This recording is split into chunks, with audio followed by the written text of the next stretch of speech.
for your 303 Endurance Podcast. Welcome to episode 508 of the 303 Endurance Podcast. We're your hosts, coaches Rich Soares, April Spildy, and Lauren Brown. Thanks for joining us for another week of coaching questions, get gritty tips, workout wisdom, and a little fun. It is the last weekend of September, and we know there's still plenty of racing left this year. If you are racing one of the end of season world championships like Kona or 70.3 Worlds, or you've got a big race like IRONMAN California, Cozumel, Florida 70.3, or any other big race this year, we have the gritty goods for you to be mentally and physically prepared for your late season push. April and Lauren, how are you guys doing today? Okay, the gritty goods, that's Rich. I like that. Oh, it is awesome to be here with two of my favorite people. I am always thankful that I get to be here with you guys. So I'm excited to jump into today's episode. Wow, we've got a lot of great stuff coming. Let's first give a shout out to our show sponsor, Vespa Power. These guys fuel our podcast and they fuel our workouts. Vespa Power Endurance helps you tap into steady, clean energy so you stay strong and focused and in the zone longer. Vespa is not fuel, but a metabolic catalyst that shifts your body to use more fat than sugar as your fuel source. Vespa comes in CV25 Junior and Concentrate. Less sugar, higher performance, faster recovery. We have a link here in the show notes. For your first order, you can save 20% off using the code 303-ENDURANCE20, 303-ENDURANCE20 for 20% off of your first order. That is such an awesome discount, I just gotta say. Let's get into today's show. We're going to dive into how to stay mentally and physically prepared for our late season races like Kona, IRONMAN California, and 70.3 Worlds. You'll get 9 coach-approved strategies to sharpen your edge, our Get Gritty tip on fueling your drive with hope and optimism, and Coach Lauren's going to bring in our Triathlon swim workout of the week, Broken 1500s. Wow. It's the perfect mix of grit, guidance, and inspiration to help you finish this season strong. But first, Rich is going to bring us our announcements for the week. I am going to bring us announcements and news. We are going to have a new segment, I think, here, which is going to be our birthday segment. We need to give our birthday shout outs and wish happy birthday to the following. A belated happy birthday to Alice Kosterich, a birthday today for Sarah Barr, and in just 2 days, Coach Lauren, happy birthday. You got anything planned for the weekend? Well, I did an early birthday celebration last week, and I went to Atlantic City with my mom, my twin sister, and my older sister. Tomorrow night, I'll be doing dinner. And then Sunday for my birthday, I have an hour and 40-minute long run, which I'm actually really excited about. And then I'll do cake at my sister's house. Ooh. Yep. That sounds awesome. Okay, Lauren, what is your birthday cake? What's your favorite type of cake? Oh, man. I mean, I will always be okay with a good old-fashioned ice cream cake. Oh, yeah. But I love red velvet cake. And I think part of the reason, well, I just love it because I love it, but also I know my nephew loves it. So I'm always like, if they're going to enjoy it, then I'm super happy too. But I think you cannot go wrong with an ice cream cake. That's what I grew up with. Dairy Queen ice cream cake. Exactly. Yep. So. Oh, man, I can't wait to get off the podcast and go eat an ice cream cake. Dairy Queen has got to be open, huh? It's somebody's birthday somewhere. We're going to go get one. We're just going to have one for you. I'll just have it here. That's awesome. Happy birthday, Lauren. Happy birthday, team. How exciting. All right. This is pretty cool. Our live webinar series is returning in October 21st, 6 p.m. Mountain Time. We have a live webinar, Staying Resilient for Late Season Races. It is going to be the live version of what we are talking about today. We are really looking forward to, we're going to package this up a little differently for the webinar. We're really excited to have you join us, ask questions, make it very interactive. So please put that on your calendar. There's a link here in the show notes. And if you follow us on social media, and you get and you subscribe to our newsletter, you are definitely going to know about this. So we can't wait to see you. We'll see you on the 21st. Also, really exciting, USA Triathlon has now rolled out officially the USAT Nationals. And I think it's kind of a soft rollout of the multi-sport festival locations and dates. The official notification in email hasn't quite happened for the multi-sport festival. However, it is on their Facebook page with a location of South Haven, Michigan, May 13th through 17th, 2026. So that is the multi-sport festival where you've got things like aquabike, you've got duathlon, you've got aquathlon. It's got the standard distance, the sprint distance, the super sprint distance. They've got mixed team relay, really exciting. This was in Omaha this past year, now moving to Michigan. The other big announcement, notice that there was a little bit of an omission of one of the races. If you were really tuning in and you're familiar with multisport, there was one race I did not announce, and that is because the draft legal sprint has now moved to the official USA Triathlon Nationals that weekend, August 7th through the 9th, 2026. Big news here, and this is again in Milwaukee, Wisconsin, same course. What's new? Draft legal sprint nationals and mixed team relay nationals. Ooh, I actually missed that. That both of them have moved. Both of these races are now a part of the weekend celebration of racing. No qualification is required for either mixed team relay or draft legal sprint nationals. However, draft legal sprint nationals is the qualifier for Worlds, which is also draft legal.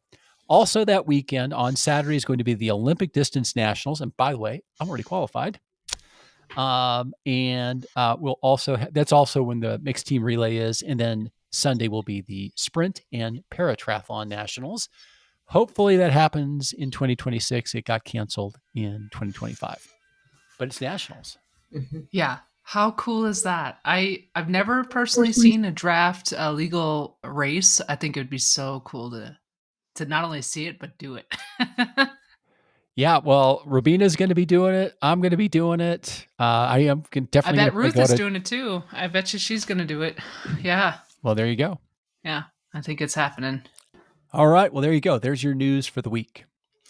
Thank you, Coach Rich. Let us bring in our sponsor for our Ask a Coach section, and that is Grit to Greatness Endurance Coaching. Triathletes, multi-sport athletes. Off-season doesn't mean off-track. At Grit to Greatness Coaching, we use TriDot and RunDot to keep your training purposeful, efficient, and fun, even when racing feels far away. With personalized workouts and cutting-edge analytics, you'll build a stronger base and come back sharper than ever. You can try it for free for 2 weeks, then for as low as $14.99 a month after that. Sign up today through our coach links in the show notes, and let's make this your strongest season yet. Love it. Love it. Love it. All right. Well, here we go. Let's roll into our Ask a Coach section. Now, topic today, question of the day is, how do I stay mentally and physically prepared for late season races?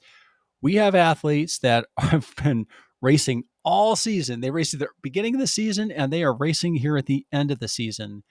Several folks, Lauren, you're racing the 70.3 World Championships with Sasha. We've got 3 athletes that are going to be Caroline, Stephanie, and Paul, all racing IRONMAN California. And we've got Chris, who's doing 70.3 Florida. So a lot of people are like, still have these big races ahead of them. Yeah. Ruth has Worlds as well in Australia. That's right. Yeah. So big time. Big time. So what we want to do, it's the last weekend of September. While we this calendar says fall, race season is still going on here. But we want to give you 9 coach-approved strategies for staying mentally and physically sharp in your late season push here. So I'm going to pitch it to you, April, to talk a little bit about some of the mental preparation. And then I'm going to ask Lauren to talk about the physical preparation, and I'll bring us home with some strategic preparation and some final thoughts. Yeah, as I was looking over our notes for tonight, I was just thinking, I wrapped up my final race of the year at the Banana Belt, and it was bittersweet because This year has just been so fabulous with all of these amazing races, and getting to do 4 of them with you, Coach Rich, has just been a dream come true.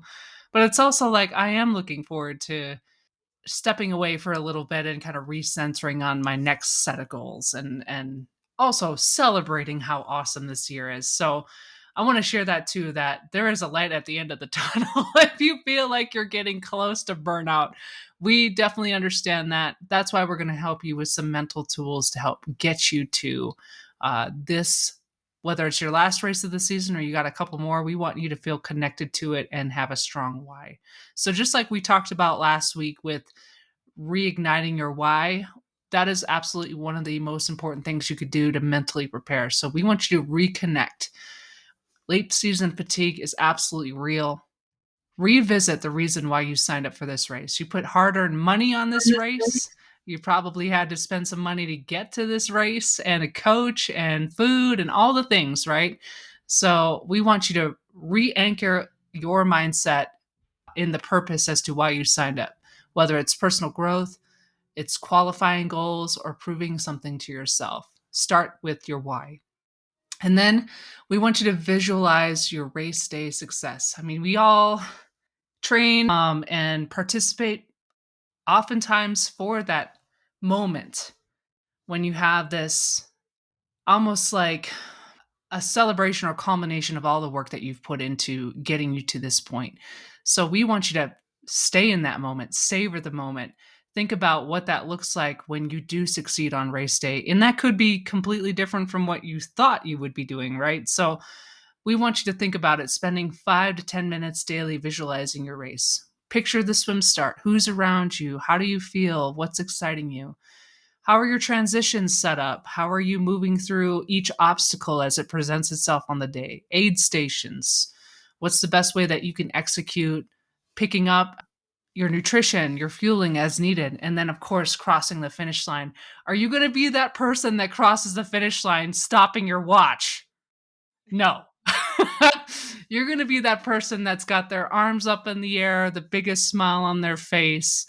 I want you to visualize that, because it already just fills you with that hope and optimism, which we're going to talk about later when we get into our get gritty. So mental rehearsal absolutely builds confidence and reduces anxiety.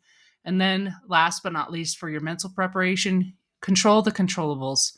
Focus on what you can control: your attitude, how you're taking in your nutrition, pacing, and your preparation. Let go of the weather. Obviously, we can't control that.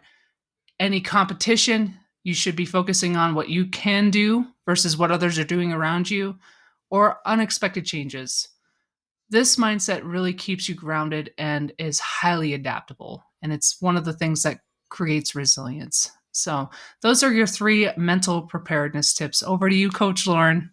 I I have to say though, I freaking love the mental side of it, and hearing it, I'm like, I am soaking it all up because I'm reminding myself like there are so many things that are out of our control, and focusing on what is in your sphere of control is super important. So I love those.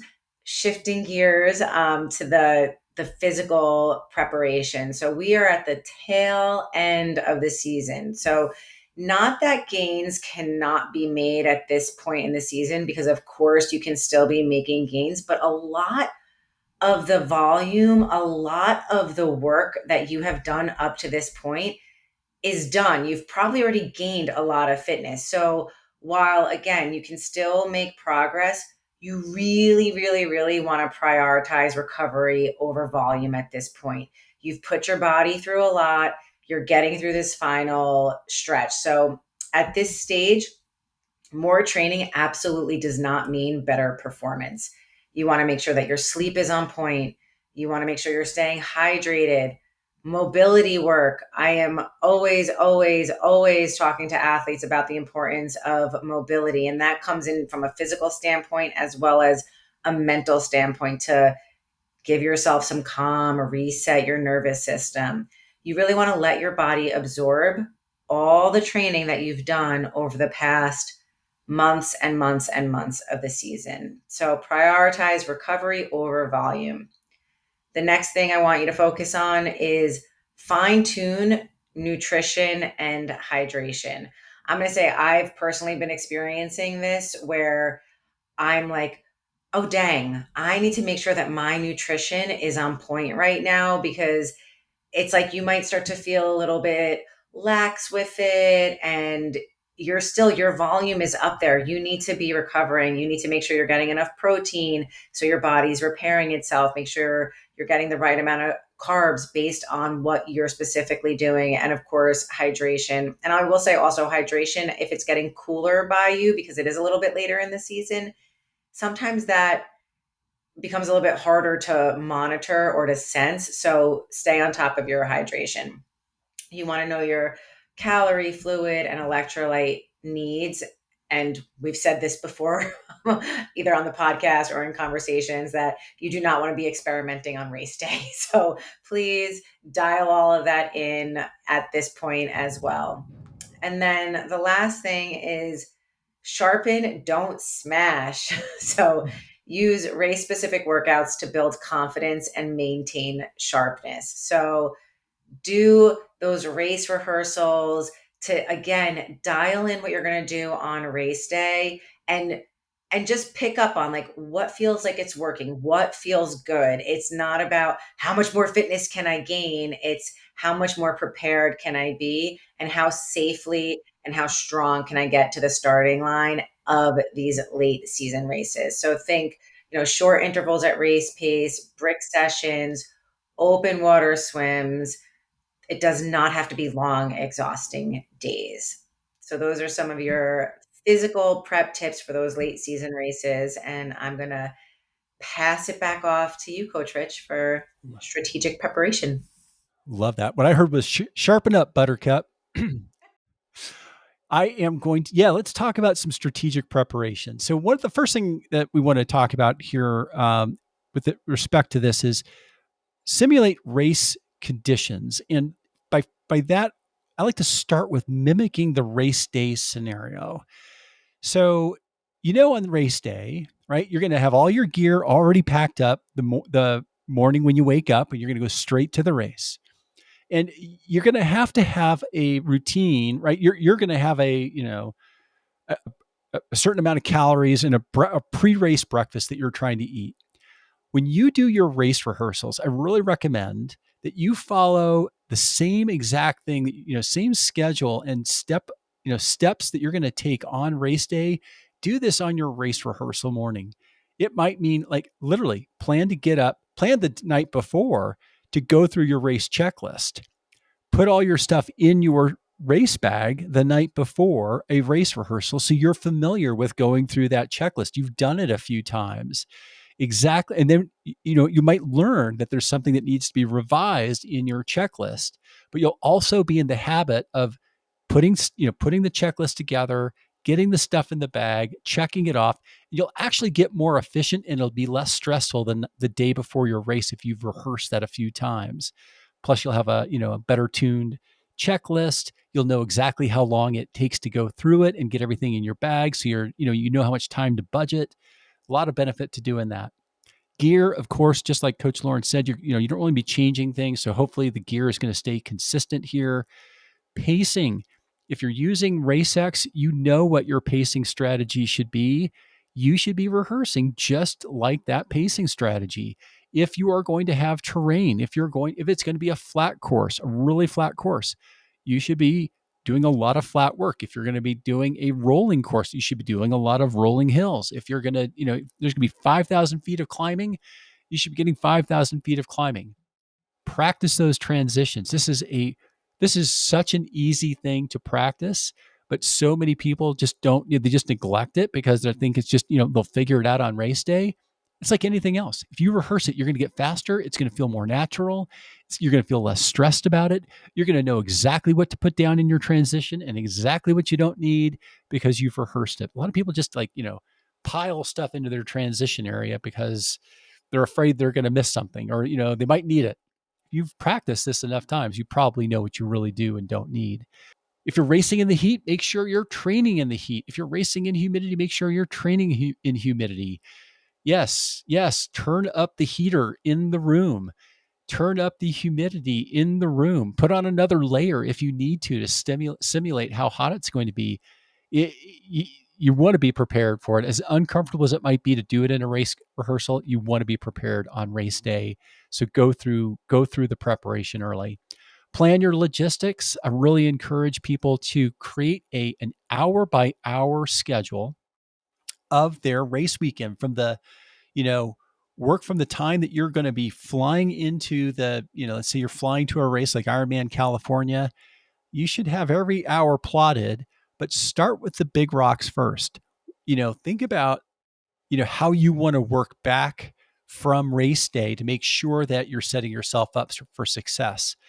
One of the things I love to do is have my athletes, and for myself personally, check my bike in the day before as early as I can so I can get off my feet in the afternoon.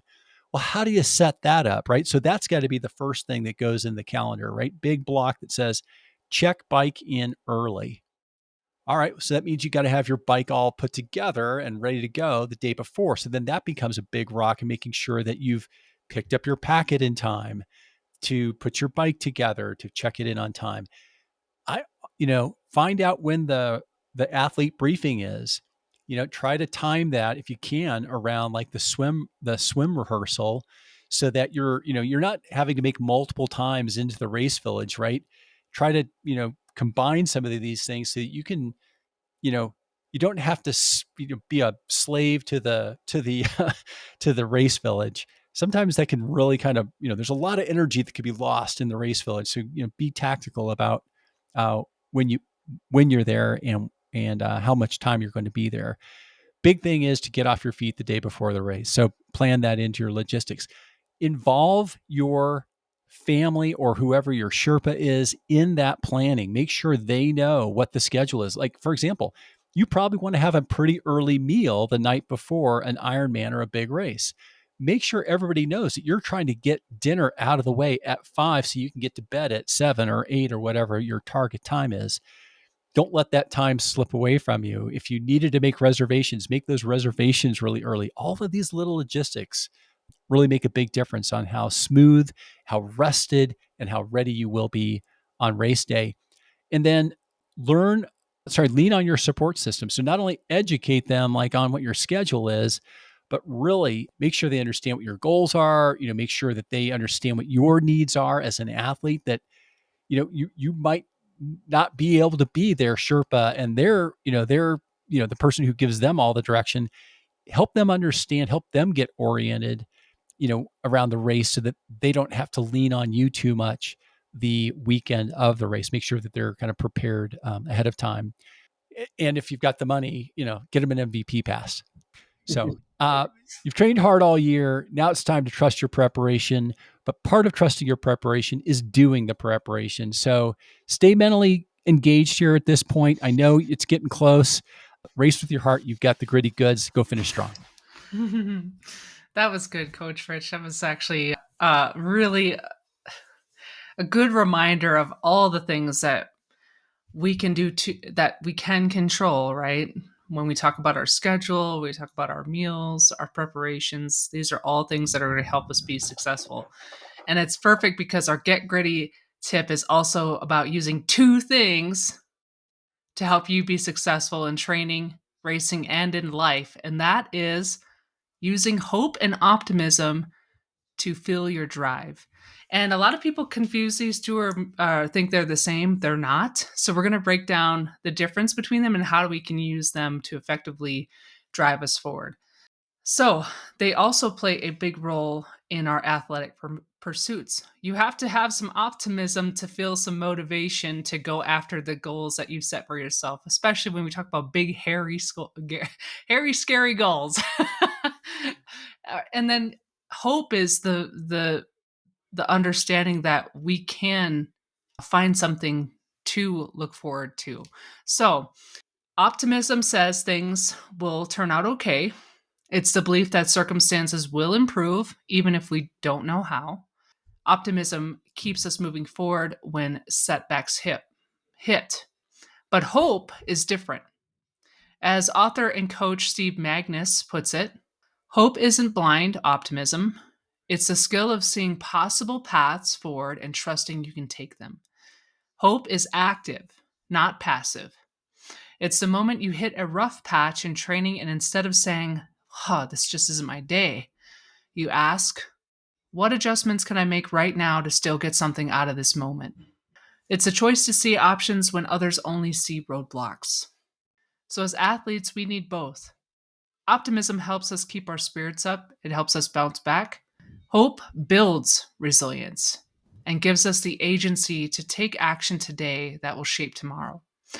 So, every time you find another way forward, whether that's adjusting pace, modifying your training, or just simply showing up, you are strengthening your hope muscle. So, I want to share a question with the coaches because I think this can help inspire the audience to understand how to use hope to build resilience and just share kind of a peek into your daily life here. Because as we talk about, resilience isn't built necessarily from big adversity, it's built in the daily things, the struggles, the choices that we make to better ourselves. So, my question for you both: what small steps do you personally take to strengthen your sense of hope during hard times? You want me to go first? Coach Lauren, do you want to go first? I don't, I will go Same first. wavelength right there. All right. I know you asked if I wanted to go first, and I said, "Do you want me to go first?" So there we go. Perfect. Yeah. So I will take it. So one thing I do every day, and I do it in the morning and in the evening, thanks to both of you, is I always start my day with gratitude. So I have my journal and I will always map out my day. So what I'm planning on doing for that day, what my three big tasks are, what will make today a great day, and what are I'll always list out as many as I can fit in of things that I'm grateful for. When I end my night, now I'm very fortunate because I share with you, Coach Rich, Coach April, gratitude, wins for the day, wins for tomorrow. I also in my journal will put like positive affirmations about myself that remind me of my beliefs in myself. So, regardless of if my day went the way I expected it to, if I had to pivot, I'll always, just make sure that I'm reminding myself of who I am and who I believe that I am.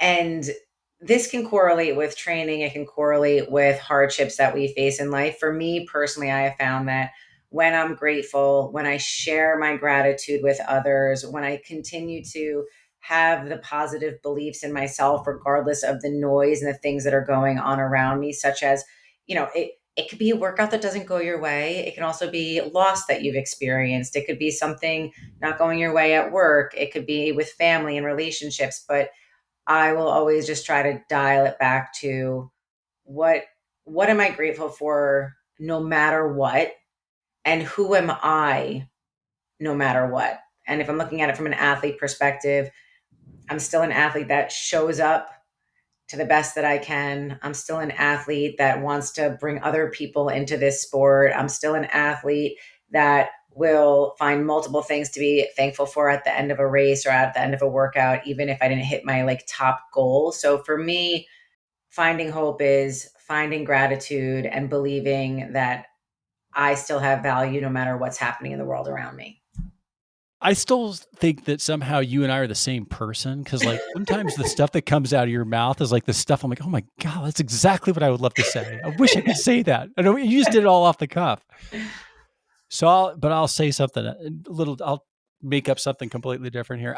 For me, I always find hope in adversity. I think it's a little bit just maybe it's in my DNA. Maybe it's just a little bit of the, resilient skills I picked up as a Gen Xer, a latchkey kid. I don't know, but but I really do think that one of the things that really framed this, solidified this belief for me was The Gap and the Gain, the book, The Gap and the Gain. I really found that to be, just being able to recontext, instead of like, when, you've got this challenging day ahead or this adversity ahead that you just know, and you need that hope. But starting with, look how far we've come, like, or look how Mhm. far I've come, and kind of use this in a mastermind discussion just a few weeks ago. We were talking about some of the adversity and challenge, and there were a few people in our team that need some hope around building their websites and that sort of thing. And Yeah. I'm like, but look at how far we've come, and now imagine what we are going to be 6 months from now. Mhm. And if I do that personally, yeah, this might be a rough spot, but imagine what could happen if I did this, or if I just hung in there a little bit longer, or if I just, got a little more sleep or a little more recovery, and then, you know, did the last push. So I think it's the reframing the gap, starting with a gain, and then using that gain to give you the momentum for the imagination of what's possible. Mm. Yep, that is always measure backwards. I love that. That principle is probably one of the most resounding of that book, and one of the most practical yet magical things that you can walk away with. And I love how you frame that, Rich. I think that was awesome. So my answer to this is I'm very similar to Lauren as well. I love affirmations. One thing that my mom taught me and that coach Lauren has reaffirmed in me is saying I love you to myself. So that's one of my daily statements. I also learned this really cool trick from the Mel Robbins podcast, and it's 8 statements to help you through your day, and you say it in the morning. But I'm going to walk you through it, and I'm going to say it in a way that's kind of conversational. The first statement is, it's going to be a great day.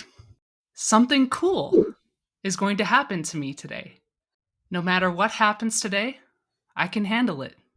An exciting new chapter in my life is beginning. I need to give myself more credit for how hard I'm trying. Sorry, I might start crying thinking about this. I am allowed to be a work in progress. If I keep showing up, life will reward me.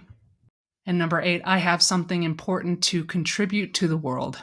And if Beautiful. you need something, if you need something as a hope and optimism builder, 8 simple statements is something that can really change how you view yourself and how you view the world.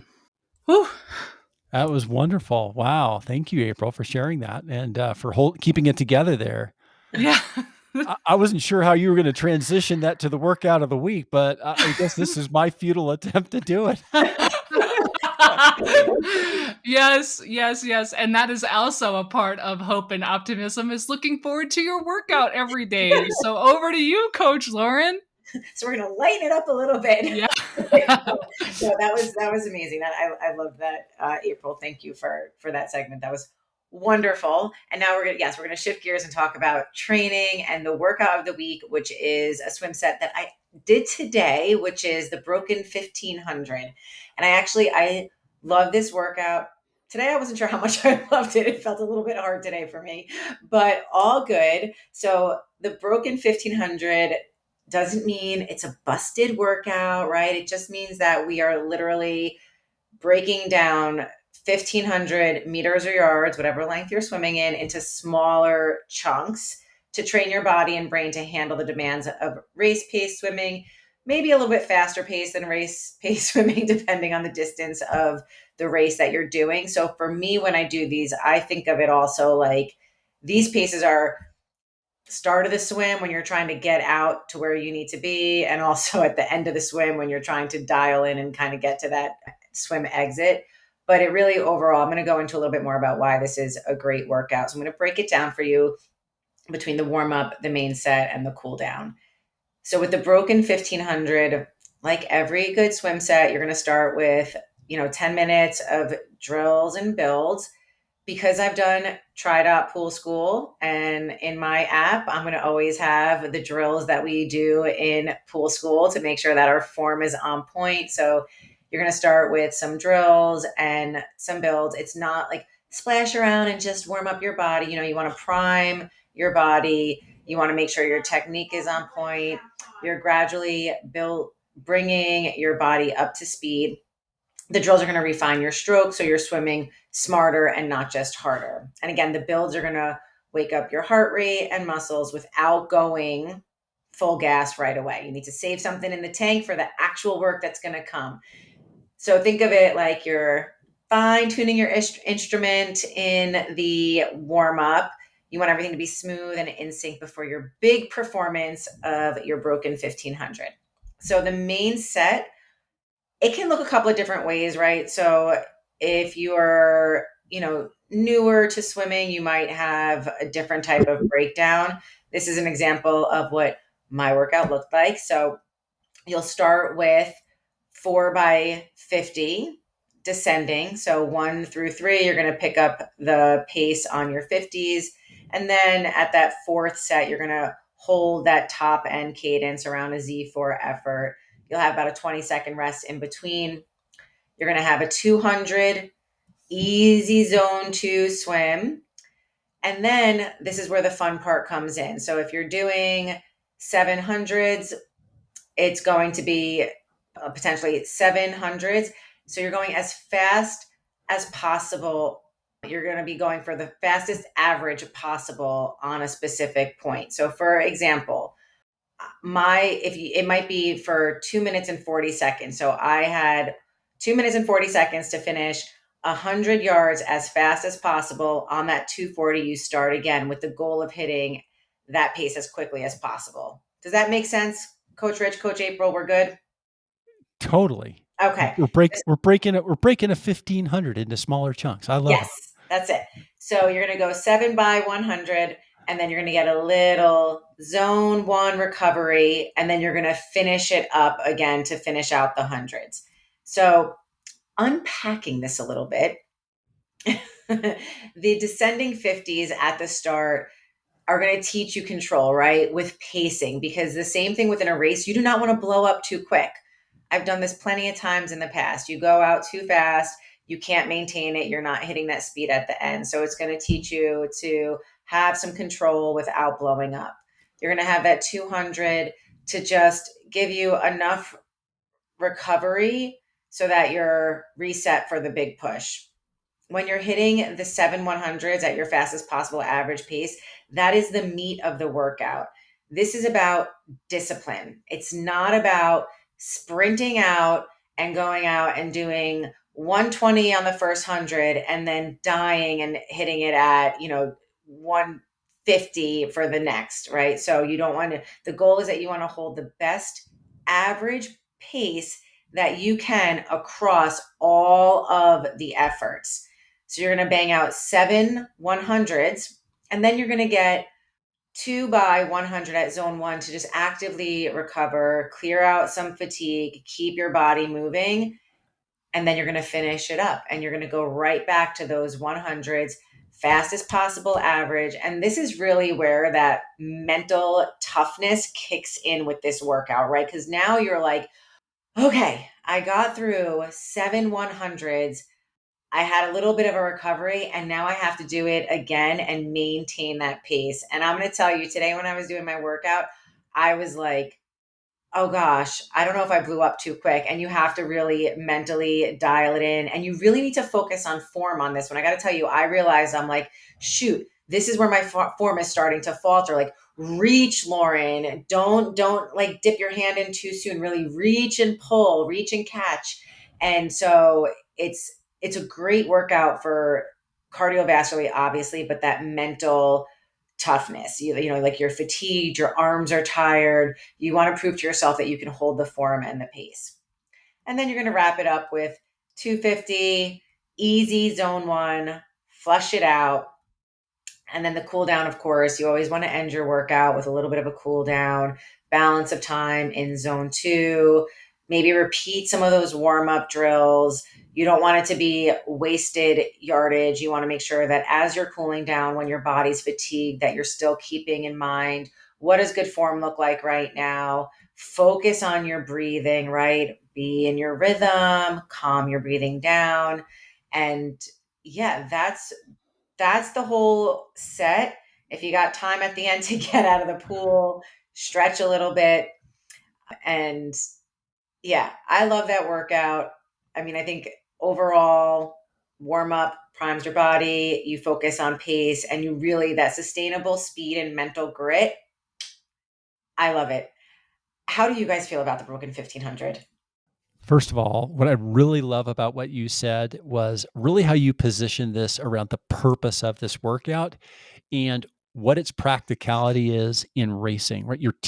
What you're trying to teach yourself and your body is that resilience later when you're fatigued, right? I mean, you're pretty fatigued when you get to that second set that's, of Mm. 6 100s. And you said, I am focusing on my catch. I'm focusing on my pull. I'm focusing on my high elbow. Those try out pool school drills, right? Yep. Things that are going to keep you from getting overly fatigued, things that are going to slow you down. But what you're really doing is preparing for a race and learning the skills that you need in a race. So loved Yeah. it. Yeah, I totally agree. It's easy at that point to phone it in. A lot of people feel like, oh, I just did the work I needed for this set. Is it really that important to do this back half, this second round? I feel tanked and can Yeah. find every reason to push the interval forward. Yeah. So this is absolutely where you get that metal, right? Yeah. That toughness. So I think that I agree completely. This is a great one, and you broke it down beautifully, Coach Lauren. Thank you. Okay. Move on. Now, Fun segment. now, yeah. Now that we have climbed the mountain of emotions here, we're gonna we're gonna bring it home with our classy fun segment. And this one is I am dubbing it the random rapid fire because these are some random questions, but as always, super fun. So it is our brand new segment we're calling Random Rapid Fire. These are questions no one asked for, but everyone wants to answer. The rules are simple. I'm going to throw out a ridiculous question, and you tell me where you stand, and we can see how far down the rabbit hole we go. You ready? Oh no. Okay. All right. Don't read ahead. Okay. Question number 1. Would you rather take a nap in a giant burrito or between 2 pieces of French toast? Rich, you want to go first? Yeah, sure. Is it is the burrito like got a lot of hot sauce in it? Let's say it's a Is bean and cheese burrito. bean and cheese burrito like a Yeah, nice Taco and Bell bean and squishy and cheese burrito? soft. Nice and squishy? No, I think I'm gonna go with French toast. Thank you. Yeah. Coach Lauren? Yeah, I don't think there's any way you could sway me to the bean or any burrito. Like French toast it's like 2 pieces of bed. It Yeah. smells delicious. And I could definitely like wake up in the morning and wanna just eat the French toast that is Yeah, surrounding me. you're eating breakfast in bed. Coffee in bed. Yeah, bring the coffee to me. No question. That was also my answer. We are all on the same page. Definitely sign me up for French toast, please. That's like a perfect blanket. Okay. How would you spell the sound of a hairdryer? So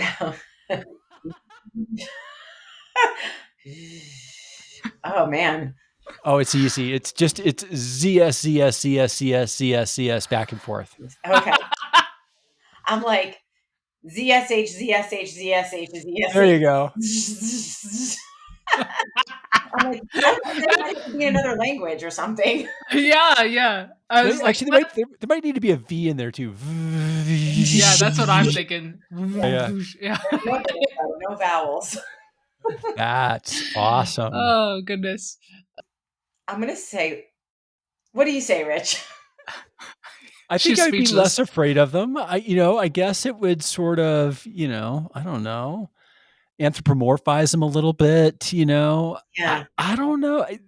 Spiders freak me out. So Yes, I know they do. That's why I had to ask this one. so look at this. I have. What is that? For those of you who are listening to this and not watching this, I have Oh my a gosh. bug catcher. You put this, you can see it's got a magnifying glass on this side. And like, here's the bug. and you go put it over them, and then you slide. It's got a little thing to slide under them. This is Wow. crazy. So That's that very way you don't have to animal touch 'em. friendly and very Yeah. bug friendly. I rescue them. I take them outside. Oh, wow. Such a kind soul. I Even know, with things you're seriously. scared of. Yeah. You're the best human. Yeah. You I get that love it. award for this show today. And I can look at them through the magnifying glass and see how big and ugly they are. Yeah. You know, they're like, Yeah, see them playing their guitar. Yeah, exactly. see, I think that I don't know if this would just make me more scared of myself because I'm being like, what is going wrong on? with you? Am I okay right now? Why are these I spiders see. playing a guitar? But I think I would be less scared of them because, like, how could you be scared of a spider playing a guitar? I think I would be less scared too, unless they were playing some kind of evil music. Oh yeah, like Throw it Annabelle, down, like Annabelle music or something. yeah. No, I guess it depends on their music choice, that whether or not I'm afraid of them. But Yeah. I love the thought. I really do. Okay, question number 4. If all of your furniture came to life, Beauty and the Beast style, which piece would scare you the most? Well, I literally just watched Beauty and the Beast, so that was funny that came up. I literally just watched it. You know what it made me think of, though, when I was thinking of furniture, not Beauty and the Beast style? It made me think of Beetlejuice instead. And Oh like yeah. the chair. So if I had some chair that was like wrapping around me and like Eee. suffocating me, that would be my like piece of furniture that I would not want to be like attacked by. No. If I woke up and my bed had come to life, Oh, I don't think I would like that very much. So I'm going to go with bed. Good answer. I'm gonna go with toilet. Well, The ultimate revenge. Toilet. Seen some bad days, y'all. didn't really think of the toilet as furniture, but yeah, now that you mention it. It's a throne. It's a throne. So It is a throne. It is a the porcelain throne. Like the most important people in the house. Oh, you guys, I'm sorry. I'm falling deep into the gutter. Okay. Number 5. What? Okay, I'm going to set this one up a little bit. So, you know how you sneeze and someone says, bless you, or Gesundheit, Mhm. right? So, thinking about this in that context, what traditional phrase should we inexplicably say after someone yawns? Don't let the bed bugs bite. Explain, Lauren. That is not what I thought. Somebody's tired, so I'm like, sleep Oh, tight, okay. don't let the bed bugs bite. I don't know. Oh, goodness gracious. Inexplicably. I know, that's a hard word. Yeah, but the inexplicably in this makes me think like it should sound odd, Yeah. right? Like it almost should sound like that's not an appropriate thing to say when somebody yawns. You're And welcome. so so I'm just well, Seriously. yeah, I That's was a good going to one. say that, or take luck. Okay, I'm thinking here. I don't know. I guess you were that hungry, huh? There you go. Okay. That was lame. Thank you for indulging me. I'll have to think about that one a little That was bit the more. hardest question today. Yes. Well, that is our random rapid fire. Thank you for being such willing and amazing participants. Remember, this isn't just for us, folks. We want you to jump into our comments, share your answers, and we might highlight you or some of our favorites in a future episode. So after all, life is too short not to argue about burrito beds and guitar playing spiders. So that's your fun segment. Back to you, Rich. Whoa. That was awesome. I'm still trying to, I want to like redo my answers for some reason. I don't know why. Well, when this just- comes just out on because it was- Facebook, you It was can. so fun the first time around, Yeah. Yeah, I can't wait to see what people have to say about these. That was fantastic. Folks, what a great show, by the way, guys. I'm just, we're having such a blast. I can't wait to do this again next week with you. Folks, thanks for listening this week. Be sure to follow us at 303 Triathlon and at Grit to Greatness. And of course, go to iTunes, give us a rating and a comment. We appreciate it and you. Stay tuned, train informed, and enjoy the endurance journey. For your 303 Endurance Podcast. It's your 303 Endurance Podcast. It's your 303